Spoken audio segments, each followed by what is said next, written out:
के साथ में, विद्यालयों के साथ में, छात्रों के साथ में जोड़ें, तो एक सबसे बड़ी बात तो ये रही कि इस भाषा उत्सव को मनाने का ये लक्ष्य रहा। इसलिए ये महोत्सव सरकार की ओर से मनाने के लिए आदेशित किया गया। आगे आप ये देखेंगे कि इस भाषा महोत्सव के माध्यम से एक बहुत बड़े उद्देश्य की परिपूर्णता का भी एक लक्ष्य रहा, एक उद्देश्य रहा। और वो क्या रहा? वो ये रहा कि हम जानते हैं कि हमारा देश जो है वो विभिन्नताओं का देश है, विविधताओं का देश है। माने इसमें वेशभूषा, भाषा संबंधी इतनी विभिन्नताएं हैं कि अगर हम देश के एक छोर से दूसरे छोर तक की यात्रा करें तो इतनी विभिन्नताएं, इतनी विशेषताएं देखने को मिलेगी कि हम ये कह सकेंगे या कह उठेंगे कि ये देश नहीं बल्कि कई देशों का एक समूह है। तो इस तरह से जो विभिन्न भाषाएं हैं हमारे अपने देश की, जैसे तमिल है, तेलुगु है, मलयालम है, कन्नड़ है, असमिया है, बंगाली है, भोजपुरी है, ब्रज है, अवधी है, कन्नौजी बोली है, इन भाषाओं को एक निकट ला करके हम एक तरह से देश में भाषाई एकता और भाषाई एकता के साथ साथ राष्ट्रीय एकता और अखंडता की सुरक्षा और संरक्षण कर सकते हैं। इसलिए मनाया गया ये अपना भाषा महोत्सव। और दूसरी चीज और है, ये जो हमारी क्षेत्रीय भाषाएं हैं, आंचलिक भाषाएं हैं, ये हमारी अपनी लोक संस्कृति को सुरक्षित रख रही हैं। माने लोक गाथाएं, लोक संस्कृति और लोक संस्कृति का महात्म्य कहाँ सुरक्षित है? ये केवल किसी एक भाषा में नहीं है, बल्कि ये जो हमारी अपनी विभिन्न आंचलिक भाषाएं हैं उनमें लोक संस्कृति सुरक्षित है। इसलिए भी मनाए जाने का आदेश दिया गया ये भाषा महोत्सव। बात समझ रहे हैं?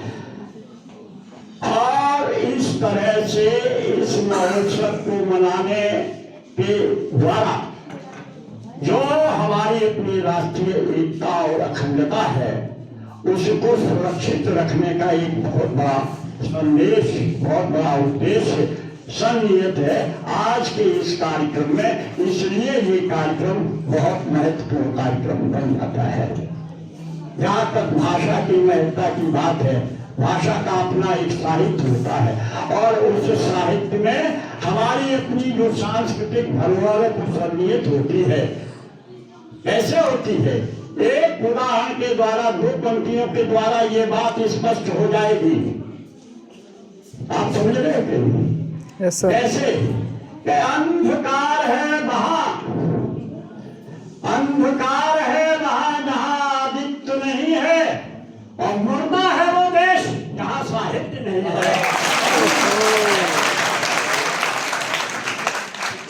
मैं रिलेवेंट होकर के आपसे विषय की बात करना चाहता हूँ, इधर बिल्कुल नहीं जाना चाहता, क्योंकि ये डाइट का कार्यक्रम है और डाइट का कार्यक्रम मैंने आपको बताया हमेशा एक आदर्श कार्यक्रम होता है, मानव का कार्यक्रम होता है। इसलिए टू द पॉइंट बात होनी चाहिए मेरी। और मैं आपको बधाई दे चुका हूँ और मन से बधाई देता हूँ। आगे भी जो इस तरह के कार्यक्रम डाइट में करेंगे हम उनका पूरा सहयोग और आपका सानिध्य रखेंगे। आइए, कई कार्यक्रम इस बीच में करते हुए 4 तारीख से इसको शुरू करने का आदेश दिया गया और 4 से लेकर 11 तक को इसको समापन करने की बात कही गई।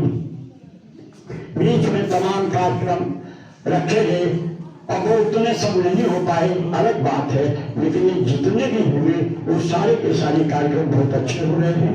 मैं आप सबको बहुत बधाई देना चाहता हूँ। और इसके साथ ही ये भी बात आती है कि ये 11 तारीख को तमिल कवि सुब्रमण्यम भारती की जयंती के कार्यक्रम पर इसे संपूर्णता या संपन्नता करने का भी एक आदेश संकेत दिया गया। ये क्यों दिया गया, इस बात को भी हम लोग समझ रहे हैं।